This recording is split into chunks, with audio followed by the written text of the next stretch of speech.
Entonces, el título de nuestra enseñanza hoy es El Concilio en Jerusalén, primera parte. Entonces, vamos a ir a Hechos 15. Hechos 15. Entonces, Pablo y Bernabé ya han terminado su primer viaje misionero que duró aproximadamente un año y ahora ellos se encuentran viviendo y ministrando en la iglesia de Antioquía. Y dice el versículo 1 al 3. Entonces algunos que venían de Judea enseñaban a los hermanos, si no os circuncidáis conforme al rito de Moisés, no podéis ser salvos. Como Pablo y Bernabé tuviesen una discusión y contienda no pequeña con ellos, se dispuso que subiese Pablo y Bernabé a Jerusalén y algunos otros de ellos a los apóstoles y a los ancianos para tratar esta cuestión.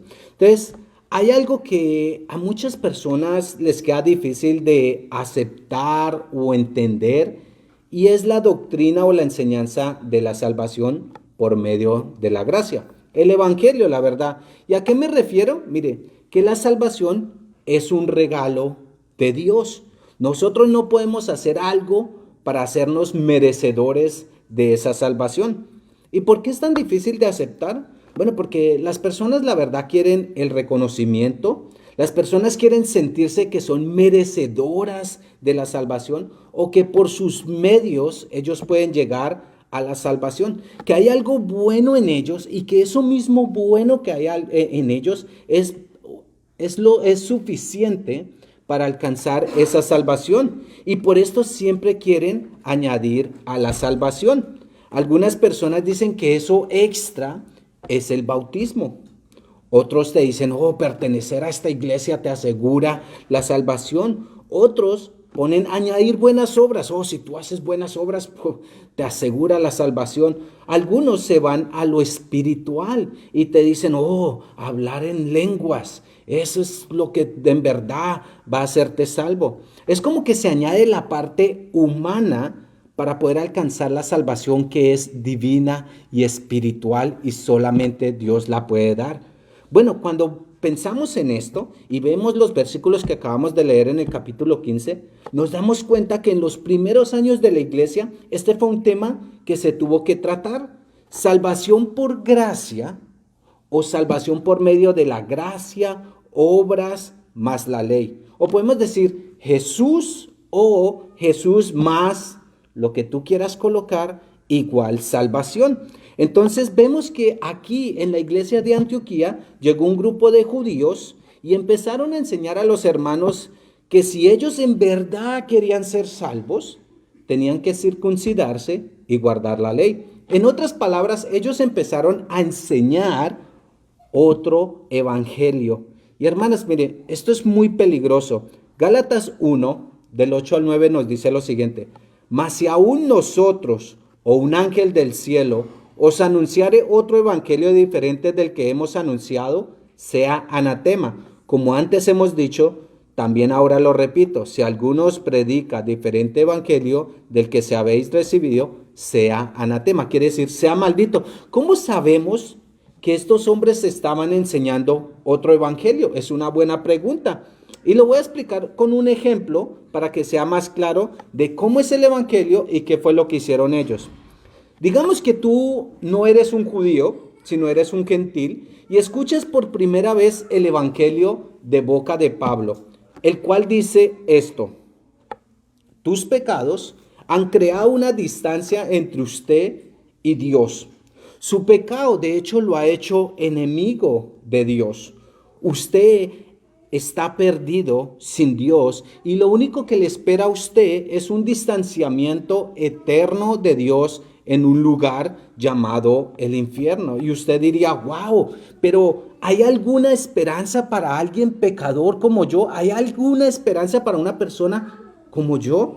Y Pablo te dice, bueno, hoy yo te traigo buenas noticias. Dios te ama tanto que envió a su Hijo para mostrarte el camino al Padre, para que tú estés en paz con Dios y tú puedas tener vida eterna. Hoy os anuncio que hay perdón de pecados por medio del Señor Jesucristo. Tú puedes arrepentirte de tus pecados y poner tu fe en el Señor Jesucristo. Jesús te puede salvar. ¿Por qué? Porque en la cruz Jesús murió por tus pecados, pero al tercer día Dios le levantó entre los muertos. Por eso les anuncio que hoy hay perdón de pecados. Estas palabras, que es el Evangelio, llegan y penetran en lo más profundo de tu corazón. El Espíritu Santo trae esa convicción a tu vida.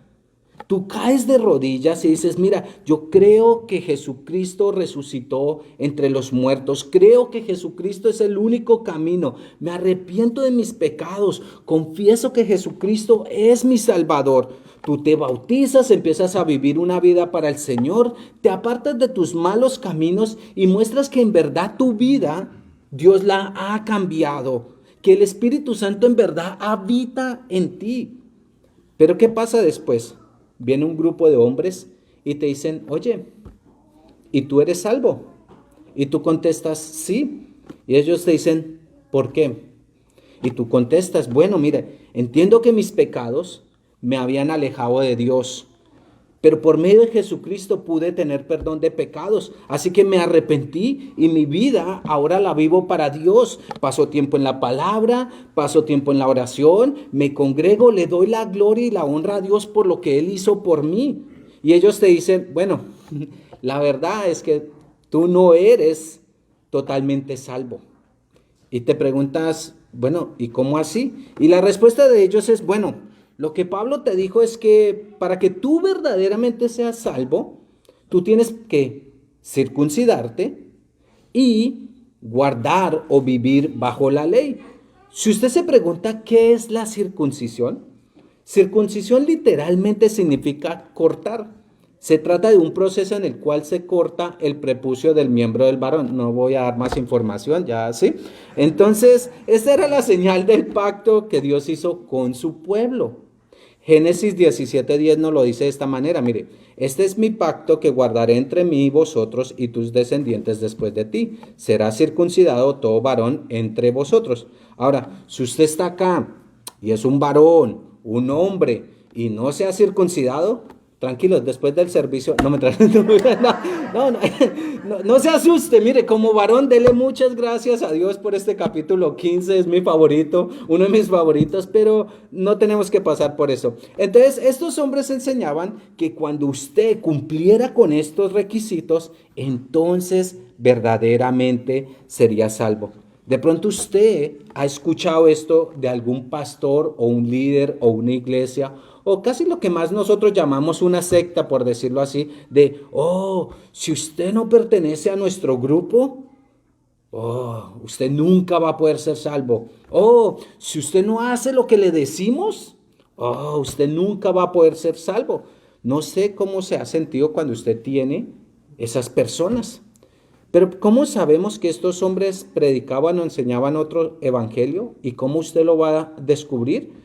Bueno, ellos estaban añadiendo a la obra de Jesús en la cruz, diciendo que la obra de Jesús en la cruz no fue suficiente, que Jesús solo no te puede salvar, que para tu salvación tú tienes que creer en Jesús, pero también tienes que hacer algo más, tú tienes que hacer tu parte. Pero mire, ese es el evangelio de Jesús, más pon lo que tú quieras, igual salvación. Ese es otro evangelio. ¿Qué nos dice la palabra de Dios? Romanos 3:20 nos dice esto, mire. Ya que por las obras de la ley, ningún ser humano será justificado delante de él, porque por medio de la ley es el conocimiento del pecado. Mire, nadie se va a presentar delante de Dios y decir, yo merezco la salvación porque yo hago muy buenas obras, porque yo guardo la ley. Mire, la palabra lo deja muy claro ahí. Por obras de la ley, ningún ser humano será justificado delante de él. Ninguna obra. Y de hecho, mira, si tú sigues leyendo Romanos 3, esto es lo que dice. Pero ahora, aparte de la ley, se ha manifestado la justicia de Dios, testificada por la ley y los profetas, digamos, apoyada por la ley y los profetas. La justicia de Dios por medio de la fe en Jesucristo para todos los que creen en Él, porque no hay diferencia, por cuanto todos pecaron y están destituidos de la gloria de Dios. Entonces, por nuestra justicia, por nuestras obras, nosotros no podemos ser justificados, pero por medio de la justicia de Dios, sí podemos. Podemos ser justificados. ¿Cuál es la justicia de Dios? Que es por medio de la fe en el Señor Jesucristo, su muerte y su resurrección. Efesios 2, 8 al 9 nos dice, porque por gracia sois salvos por medio de la fe, y esto no de vosotros, pues es don de Dios, no por obras, para que nadie se gloríe. ¿Sí? Entonces, ¿qué hizo la iglesia cuando estos falsos maestros empezaron a enseñar este falso evangelio? Mira el versículo 2. Como Pablo y Bernabé tuviesen una discusión y contienda no pequeña con ellos, se dispuso que subiese Pablo y Bernabé a Jerusalén y algunos otros de ellos a los apóstoles y a los ancianos para tratar esta cuestión. Entonces, Pablo y Bernabé confrontaron a estos hombres y parece ser que la situación fue fuerte. Dice que tuvieron una discusión y contienda no pequeña. Mire, en la iglesia pueden haber discusiones y hasta como leemos aquí pueden llegar a ser no pequeñas. Pero note algo, hermanos, y que tenga en cuenta en esta situación. Aquí la discusión no pequeña no era por gustos. Me explico, no estaban como, es que no me gusta cómo hacen el café en esa iglesia, no me gusta así, no me gusta cómo se visten, no, el pastor nunca me saluda, ni siquiera se aprende el nombre mío, esa no era la discusión grande. Aquí la discusión se hizo grande porque el tema era acerca de la salvación. Estamos hablando de ganar o perder almas por una eternidad. Es un tema demasiado importante. Podemos hablar que estamos hablando de una enseñanza de doctrina y una doctrina esencial, fundamental para el cristianismo. Y cuando hablo de doctrina, se habla de enseñanza. Por ejemplo, la Trinidad, Padre, Hijo y Espíritu Santo. Es una doctrina fundamental y fuertemente atacada. Y es tan importante y es fundamental, ¿por qué? Porque afecta nuestra salvación directamente. Mire, hay grupos que enseñan que Jesús no es Dios. Si Jesús no es Dios, toda nuestra fe se cae al piso, porque entonces Jesús, primero, es un mentiroso y no nos puede salvar. Y lo que dice por ejemplo, en Hechos 4:12, que nosotros hemos estado estudiando el libro de Hechos, que dice que y en ningún otro hay salvación, porque no hay otro nombre bajo el cielo dado a los hombres en que podamos ser salvos. Si Jesús no es Dios, nosotros no podemos ser salvos. Por eso es el tema de la Trinidad es esencial y directamente afecta el tema de nuestra salvación. Aquí el tema de la doctrina es de la salvación y la palabra de Dios repetidamente nos habla de la fe y la gracia de Dios. La palabra de Dios no nos enseña la salvación por medio de obras o intermediarios. Estos hombres colocaban, digamos, como en una balanza la obra de Jesús y la salvación, y para que la balanza se inclinara a tu favor tenías que añadir ¿qué? Obras, haz para que eso, ¿sí? Entonces, dice aquí que no llegaron a un acuerdo. Entonces, ¿qué pasó? Tuvieron que llevar el caso a Jerusalén. ¿Qué sucedió? Sigamos leyendo el versículo 3. Ellos pues, habiendo sido encaminados por la iglesia, pasaron por Fenicia y Samaria contando las conversiones de los gentiles y causaban gran gozo a todos los hermanos. Y este versículo cuando lo leí me encantó por dos razones. Mire, primero, Pablo y Bernabé no tuvieron que caminar solos esta situación. Dice que la iglesia los envió, los encaminó y de hecho envió otros hermanos para acompañar a Pablo y Bernabé. Miren, hermanos, Pablo y Bernabé, recuerden que ellos eran líderes en la iglesia de Antioquía y de una u otra forma han sido acusados literalmente de ser falsos maestros, de engañar a las personas frente a su salvación. Porque Pablo no predicaba que usted tenía que circuncidarse para ser salvo. Pablo tampoco predicaba que usted tenía que guardar la ley para ser salvo. Pablo predicaba a Cristo y la resurrección de Cristo. Y ahora ellos tenían que ir a Jerusalén y defender el caso. ¿Qué hizo la iglesia? Dice que los encaminó. Esta palabra significa que los prepara, como cuando alguien prepara a alguien para que se vaya de viaje, le dio todo lo que ellos necesitaban, proveyeron para ellos. De una forma la iglesia les dijo, mire, ustedes no están solos, estamos caminando con ustedes. Hermanas, mire, pertenecer a una iglesia, a una familia en el Señor, es una de las grandes bendiciones que tú vas a tener en tu vida. Porque tú sabes que no vas a enfrentar la vida solo. Sí, sabemos que el Señor está con nosotros y gloria a Dios. Pero hermanos, tener un hermano, una hermana, es una gran bendición. Mire, no sé qué sienten ustedes, pero personalmente hay algo que me gusta mucho cuando alguien dice, mira, ¿cómo sigues? Está orando por tu situación. Quiero que sepas que, mira, sigo orando. Hey, si hay algo, déjamelo saber.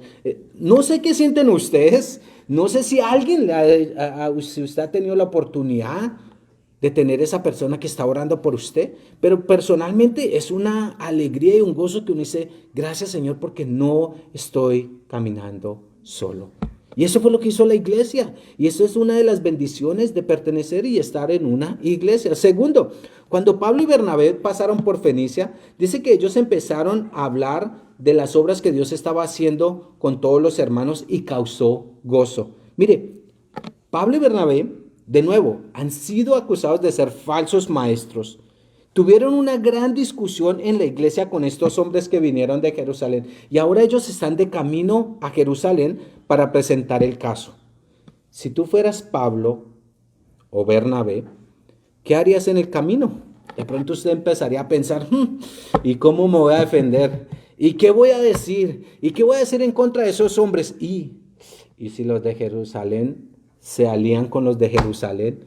¿Y qué tal si ellos, y allá Jerusalén es otra iglesia y nosotros subiendo? No, no. ¿Qué haría usted? De pronto, usted diría, wow. De pronto usted tendría un gran dolor de cabeza, un estrés inimaginable en todo lo que usted estaría pensando de lo que va a suceder allá en Jerusalén. Hasta de pronto usted empezaría a dudar de Dios. Y decir, uy, pero ¿por qué me sucede eso, Señor? ¿Por qué esta situación? ¿Por qué todo iba tan bien? ¿Y por qué, Señor? ¿Por qué permitió esto si íbamos bien? Y permitió Dios algo.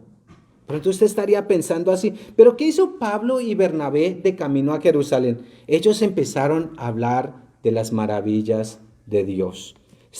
Las maravillas que Dios estaba haciendo con los gentiles. ¿Y qué pasó? Dice que trajo gozo a las personas. Mire, a veces podemos enfocarnos tanto en nuestros problemas, en nuestras dificultades, en qué tan duro es la vida, en lo que va a suceder mañana, que se nos olvida dar testimonio del Señor y de su fidelidad. Se nos olvida que a pesar de las dificultades Dios ha sido fiel. Se nos olvida que aún en las dificultades nosotros podemos encontrar gozo. Pablo y Bernabé, en lugar de quejarse por lo que estaba sucediendo en su vida, y en lugar de que la situación les quitara la paz, ese camino hasta Jerusalén, podemos decir que en medio o durante ese caminar que ellos estaban viviendo, empezaron a compartir cómo Dios había sido fiel, cómo Dios estaba salvando personas. ¿Y qué sucedió en ese momento? Bueno, dice que causó gozo entre los hermanos. Y mire, no sé si usted se ha dado cuenta, pero cuando hay gozo, los problemas, las circunstancias pasan a un segundo plano. Pero hermanos, cuando solo nosotros nos quejamos de nuestra vida o solo hablamos de nuestros problemas, mire, no estoy diciendo que es malo hablar de nuestros problemas o de nuestras circunstancias, porque cuando las hablamos, las compartimos, sea con un hermano o con el pastor, pues podemos orar por ellos, ¿sí? Pero si el caso es solo problema y el problema y una y otra y otra y otra y otra vez y no se habla de Dios, no causa gozo. Mateo 11, 28, 30. Digo esto porque, mire, porque Mateo 11, 28, 30 nos dice, venid a mí todos los que están trabajados y cargados, y yo os haré descansar. Llevad mi yugo sobre vosotros y aprended de mí que soy manso y humilde de corazón, y hallaréis descanso para vuestras almas, porque mi yugo es fácil y ligera mi carga. Esas son las palabras de Jesús. Y hermanos, aún si a nosotros nos toca caminar alguna prueba o dificultad, tenemos que recordar que Dios nos dará las fuerzas para caminar y vencer. Amén. Entonces de pronto hoy tú estás como Pablo y Bernabé, en un camino en el cual tienes muchas preguntas y estás ansioso o ansiosa por lo que puede pasar de pronto en la tarde o mañana, en una semana. Estás esperando una respuesta, estás esperando un resultado y estás con más dudas que respuestas. ¿Qué nos dice la Biblia? Filipenses 4, del 6 al 7 nos dice: por nada estéis afanosos, sino sean conocidas vuestras peticiones delante de Dios en toda oración y ruego, con acción de gracia, y la paz de Dios, que sobrepasa todo entendimiento, guardará vuestros corazones y vuestros pensamientos en Cristo Jesús. Haz lo que hizo Pablo y Bernabé, enfócate en Dios, recuerda su grandeza, recuerda su fidelidad y sigue caminando. Vamos al versículo 4. Y llegando a Jerusalén fueron recibidos por la iglesia y los apóstoles y los ancianos y refirieron todas las cosas que Dios había hecho con ellos. ¿Qué fue lo primero que hizo Pablo y Bernabé cuando llegaron a Jerusalén? Quejarse. Oh, ¿por qué enviaron estos hombres hasta allá? Y que a circuncidarse. ¿Usted sabe cuántos hermanos se han ido de la iglesia porque no nadie se quiere circuncidar? No, mire, eso no fue lo que Pablo y Bernabé hicieron.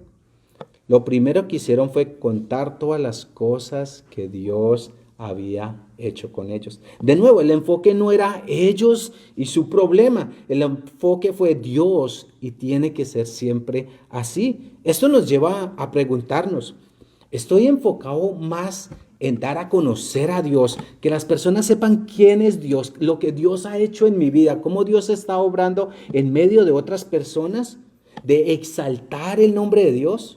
¿O estoy enfocado más en que las personas solo conozcan mis problemas, mis dificultades, y a Dios nunca lo menciono? ¿Por qué? Porque mis problemas son más importantes que Dios. Nos toca ponernos a pensar en eso. El versículo 5 dice: pero algunos de la secta de los fariseos que habían creído se levantaron diciendo: es necesario circuncidarlos y mandarles que guarden la ley de Moisés. Aquí, mientras Pablo y Bernabé hablaban de las cosas que Dios estaba haciendo en medio de los gentiles, se levantaron algunos de la secta de los fariseos. Ahora, si usted recuerda nuestro estudio de Lucas, y yo sé que ustedes tienen buena memoria, ¿cierto? Entonces ustedes recuerdan muy bien, ¿cierto? Pero los fariseos siempre estaban en contra de Jesús. Pero los fariseos eran personas conocidas por guardar la ley. En aquellos días, si usted pensaba en una persona que guardara la ley, que era bien religiosa, lo primero que se le venía a la mente era un fariseo. Varias veces Jesús dijo de ellos que hacían todas estas cosas para aparentar y que en verdad su corazón no estaba recto delante de Dios, que estaban alejados, y de hecho los llamó hasta hijos del diablo. Y uno dice, wow, pero ¿por qué hago mención de esto y de su religiosidad? Porque aquí vemos que el autor dice que ellos habían creído. Y esto me llenó o me llena de esperanza en mi corazón, porque conozco varias personas que son súper, ultra religiosas, ¿sí? Y son apegados a sus creencias y tradiciones, aunque todo lo que ellos hacen o practican va en contra de la palabra de Dios, y muchos de ellos lo saben, pero no quieren traicionar sus tradiciones, no quieren traicionar lo que crecieron, no quieren traicionar a su familia, no quieren traicionar, lo ven como una traición. Y dicen que ellos nunca van a cambiar, que se van a morir así, que prefieren morirse de esa manera. No sé si ustedes conocen a alguien así, yo sí conozco a algunos, pero mire, ¿hay algo imposible para Dios? No. Mi oración es que ellos también lleguen a creer y sean salvos. Como vemos acá que dice que ellos habían creído. Mire, los primeros creyentes que vemos en la iglesia eran judíos. Ellos habían crecido en el judaísmo y toda su vida prácticamente habían vivido bajo las normas de la ley. De ahí habían desarrollado el pensamiento que para usted ser salvo y estar bien con Dios tenía que cumplir con los diferentes ritos, tradiciones, costumbres exigidas por la ley. Ese es el pensamiento de estos ex fariseos que probablemente aún ellos tenían. Pero cuando escuchan ellos que los gentiles están siendo salvos y ellos no tienen que hacer lo mismo que un judío, fue un choque difícil de aceptar para estos exjudaizantes. De hecho, aquí vemos que ellos exigen que los gentiles tienen que ser circuncidados y que guarden la ley para que verdaderamente sean salvos y aceptados por la iglesia. Bueno, ¿qué hizo la iglesia? Versículos 6 al 7. Y se reunieron los apóstoles y los ancianos para conocer este asunto. Y después de mucha discusión, Pedro se levantó y les dijo: varones hermanos, vosotros sabéis, como ya hace algún tiempo, que Dios escogió que los gentiles oyesen por mi boca la palabra del evangelio y creyesen. Entonces, se reunió la iglesia, los líderes, en lo que nosotros conocemos como el Concilio de Jerusalén, para tratar este tema. Y en medio de la discusión se levantó Pedro y delante de todos le recordó lo que sucedió en la casa de Cornelio, que nosotros ya lo hemos visto en el libro de Hechos. Y recuerde que Cornelio era un gentil, y no cualquier gentil, era un gentil romano, por decirlo así, era uno de los peores gentiles para los judíos. ¿Y qué sucedió en la casa de Cornelio? El versículo 8 al 9 nos dice: y Dios, que conoce los corazones, les dio testimonio, dándoles el Espíritu Santo lo mismo que a nosotros, y ninguna diferencia hizo entre nosotros y ellos, purificándolos por la fe de su corazón. ¿En qué hace énfasis Pedro? En el corazón de las personas. Dios conoce el corazón. Dios no mira lo que mira el hombre mira lo que está afuera, mas Dios mira el corazón. Los judaizantes querían ver a los gentiles, que ellos fueran circuncidados y que guardaran la ley para ser salvos. Podemos hablar de algo del exterior, pero Pedro dice: Dios mira el corazón. ¿Cómo Dios purificó el corazón de Cornelio o la vida de Cornelio? ¿Cómo Dios aceptó a Cornelio y a su familia? ¿Guardando la ley? No. ¿Siendo circuncidados? No. Pedro dice: por la fe de su corazón, por creer en el Señor Jesucristo con todo su corazón. Dios no hizo acepción de Cornelio y su familia por no ser judíos o por no vivir como la ley dice. Dios no hizo diferencia entre ellos y nosotros, dice Pedro. También Pedro dice que les dio el Espíritu Santo. Mira el versículo 10 y 11. Ahora pues, ¿por qué tentáis a Dios poniendo sobre la cerviz de los discípulos un yugo que ni nuestros padres ni nosotros hemos podido llevar? Antes creemos que por la gracia del Señor Jesús seremos salvos de igual modo que ellos. Pedro termina la defensa de los gentiles recordándole a cada judío presente en ese momento la carga de vivir bajo la ley. Cada judío sabía y entendía en lo más profundo de su corazón que intentar ganarse el favor de Dios cumpliendo la ley era imposible. Ellos tenían el Antiguo Testamento y lo leían todos los días de reposo y se daban de cuenta de los grandes hombres y mujeres que ven en el Antiguo Testamento, y ellos tampoco pudieron guardar la ley. Y ahora ellos se encuentran reunidos y saben muy bien que tampoco lo van a cumplir. Entonces la pregunta de Pedro es: ¿por qué le van a colocar ese peso a los gentiles y decirles que si no hacen eso no van a ser salvos? Por eso nosotros por la ley no vamos a poder ser salvos, porque nadie la puede cumplir. Es un peso que nosotros no podemos cargar. Y eso es lo que a veces hace el legalismo. Quiere ponerle una carga que ni siquiera las personas pueden cargar. Y ahora, a veces las personas dicen: oh, pero eso es peligroso. Que las personas quieran vivir solamente por la gracia de Dios y todo es gracia y gracia. Entonces, mire hermanos, mire, un creyente, un hijo de Dios que en verdad entiende lo que Cristo hizo en la cruz por él, un creyente que el Espíritu Santo habita dentro de él, no va a menospreciar la sangre de Cristo. De hecho, esa dependencia de nosotros por el Señor para nuestra salvación nos debe llevar a ser más como Él y estar más cerca, porque sabemos que sin Él nada podemos hacer. Que Gálatas 2:20 también nos dice que con Cristo estoy juntamente crucificado y ya no vivo yo, mas vive Cristo ¿qué? En mí. Y lo que ahora vivo en la carne, lo vivo en la fe del Hijo de Dios, el cual me amó y se entregó a sí mismo. ¿Por quién? Por mí. Entiendo ese amor. Entonces Pedro les anima y les recuerda al concilio que deben aceptar la gracia de Dios, confiar en Jesús para su salvación. Pedro dice: seremos salvos como ellos. Mire, los gentiles no habían puesto su fe en las obras para la salvación. Ellos no habían puesto su fe en la ley y mucho menos en la circuncisión. Ellos habían escuchado lo que Dios había dicho en su palabra al enviar a su Hijo Jesús a morir en la cruz por sus pecados y que al tercer día había resucitado. Y ahora el anuncio de perdón de pecados era para todo aquel que quería ser salvo. Y los gentiles habían respondido a ese llamado y Dios les había dado el Espíritu Santo. Ese es el llamado que hoy Dios mismo te hace a ti. Si tú nunca has aceptado al Señor Jesucristo como tu Salvador, hoy tú puedes clamar a Él e encontrar salvación. Porque por tus obras nunca vas a ser salvo. ¿Cuál fue la respuesta del concilio?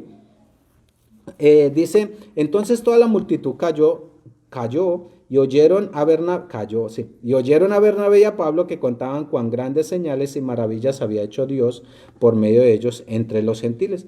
Mire, este versículo también me gusta mucho porque el versículo 7 nos habla de que había mucha discusión cuando empezó el concilio. Pero ahora que la verdad ha salido, que el enfoque es la gracia de Dios, que el centro de la conversación es Jesús, la multitud cayó, la multitud hizo silencio. Es como que hubo paz en medio de la tormenta. Hermanos, de pronto hoy tú estás viviendo momentos donde hay muchas discusiones. Pueden ser en tu hogar, en tu trabajo o en tu propia vida. ¿Qué solución nos da la palabra de Dios? Haz lo que ves acá. Coloca a Jesús primero, que tus palabras sean acerca de la gracia de Dios, de la grandeza de Dios, del perdón de Dios, del amor de Dios, de la bondad de Dios. Y verás que esas tormentas pueden calmarse. ¿Por qué? Porque hay poder en la palabra de Dios. De hecho, la palabra de Dios nos dice que no seamos oidores, sino hacedores de la palabra de Dios. Entonces, para ir terminando, dice del 13 al 15, que lo vamos a terminar. Dice, y cuando ellos callaron, Jacobo respondió diciendo, varones hermanos, oídme, Simón ha contado cómo Dios visitó por primera vez a los gentiles para tomar de ellos pueblo para su nombre. Y con esto concuerdan las palabras de los profetas como está escrito. Después de esto volveré y reedificaré el tabernáculo de David que está caído, y repararé sus ruinas y lo volveré a levantar, para que el resto de los hombres busquen al Señor y todos los gentiles sobre los cuales es invocado mi nombre. Dice el Señor que hace conocer todo esto desde tiempos antiguos. Entonces, después de escuchar las maravillas que Dios hizo en los gentiles, se levantó Jacobo, el hermano de Jesús, y para este tiempo, pues él es un líder en la iglesia en Jerusalén, y de una forma dice, mire, Pablo les habló de su experiencia personal en la casa de Cornelio, pero esta experiencia también está sustentada por la palabra de Dios. Y cita al profeta Amos, Isaías y Jeremías para dar defensa y refuerzo a las palabras que acaba de decir Pedro. Mire, esto es muy importante. Hay varias personas que hablan de experiencias espirituales, momentos únicos, pero a veces lo que dicen no tiene sustento bíblico. Ten mucho cuidado con lo que escuchamos. Y cuando tú escuches algo, fíltralo a través de la palabra de Dios. A veces va a decir, no, es que yo tengo esto y esto, y lo llevan a tomar una decisión que no es acorde a la palabra de Dios. Ten mucho cuidado. Cuando escuches, fíltralo a través de la palabra de Dios. Entonces, el versículo 19 y 21 lo vamos solo a leer, y lo vamos a terminar la otra semana, pero dice, por lo cual yo juzgo que no se inquiete a los gentiles que se conviertan a Dios, sino que se les escriba que se aparten de las contaminaciones de los ídolos, de fornicación, de ahogado y de sangre. Porque Moisés desde tiempos antiguos tiene en cada ciudad quien lo predique en las sinagogas donde es leído cada día de reposo. Entonces, teniendo bases bíblicas para la decisión, se llega a la conclusión que los gentiles no deben circuncidarse para verdaderamente ser salvos y la ley. ¿Por qué? Porque hablamos de nuevo, la salvación es por medio de la gracia. Pero se agregan, digamos, dos mandatos, pongámoslo así, de los gentiles que ellos deben tener en cuenta. Y hay mucha información en estos, pero de nuevo, por tiempo, pues vamos a simplificarlo. Idolatría e inmoralidad sexual. Pecados que pues eran entendidos entre los judíos y los gentiles. También se habla del consumo de alimentos y especialmente el tema de la sangre y ahogado. Mire, cuando nosotros leemos la iglesia, cuando leemos el libro de Hechos y cómo comenzó la iglesia y cómo era, Recuerden que en Hechos 2:42 dice, y perseveraban en la doctrina de los apóstoles, en la comunión los unos con los otros, en el partimiento del pan y en las oraciones. Vemos que la iglesia, mantenerse unido, el compartir alimentos, tenía una gran importancia para la iglesia. La mayoría de las iglesias se reunían en las casas, en los hogares, y allí ellos hacían banquetes o convivios y también compartían lo que conocemos nosotros como la Santa Cena, recordando la muerte, resurrección y el regreso de nuestro Señor Jesucristo. Era algo muy importante. Bueno, si los gentiles comían alimentos que los creyentes judíos consideraban impuros, bueno, pues esto causaría una gran división entre ellos, especialmente si se sentaban a compartir alimentos juntos y la iglesia buscaba una unidad. Entonces, esta fue la conclusión que se llegó para mantener esa unidad. Y si Dios lo permite, pues el otro domingo vamos a ver más detalles de esta segunda parte del concilio. Pero quiero terminar recordándoles a ustedes Efesios 2, 8 al 9. Porque dice, porque por gracia sois salvos por medio de la fe, y esto no de vosotros, pues es don de Dios. No por obras, ¿para qué? Para que nadie se gloríe. Mire, la obra de Jesús en la cruz fue completa. Y por medio de Él y solo a través de Él podemos tener salvación. Jesús dijo, yo soy el camino, la verdad y la vida. Y nadie viene al Padre si no es por mí, ¿sí? No tenemos que añadirle y tampoco debemos quitarle a la obra de Jesús en la cruz. Amén. Entonces vamos a orar.